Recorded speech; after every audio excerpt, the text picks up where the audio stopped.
Have you ever looked back at your relationships and noticed a pattern? Different names, different faces, different stories, yet somehow, the ending feels strangely familiar. It's easy to believe we've simply had bad luck, or that we keep attracting the wrong people. But what if the bigger question isn't, who am I attracting? What if it's, why do I keep letting the same kind of person into my life? That's a much harder question to ask, because it shifts the focus away from them and gently back to us. Now let me be clear, this isn't about blame. I do acknowledge some people have experienced deep betrayal, manipulation, or abuse. Those experiences are real, and they leave real wounds. But healing invites us to ask an honest question.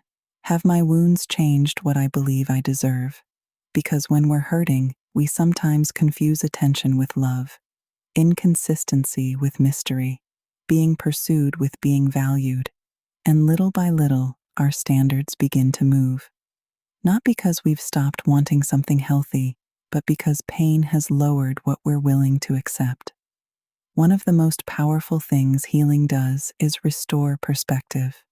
It helps you recognize what once felt normal was never healthy.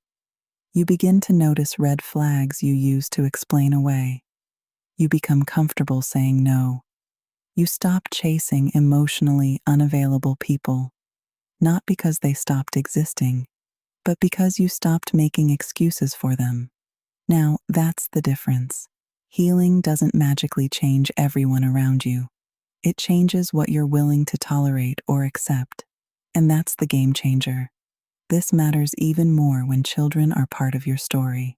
Whether you're dating after divorce, preparing to remarry, or blending families, every relationship you allow into your life also has the potential to influence your children's lives. Children learn what love looks like by watching us. They notice what we excuse, what we accept, what we celebrate. And one day, those lessons often become the relationships they choose. That's why healing is such a gift, not only to you, but to the generations coming after you. Because healed people don't just make different choices, they recognize different choices.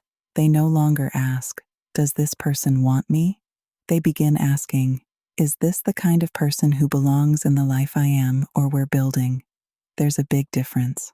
One question seeks approval, and the other protects purpose. So, if you've noticed unhealthy patterns in your relationships, don't lose hope. Patterns can be broken, of course not overnight, but one intentional decision at a time.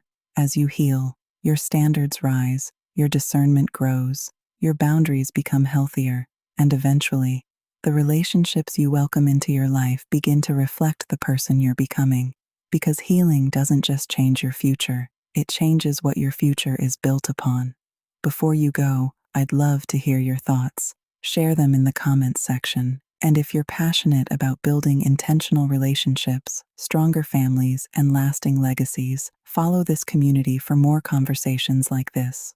Remember, blended doesn't mean broken, it means intentional.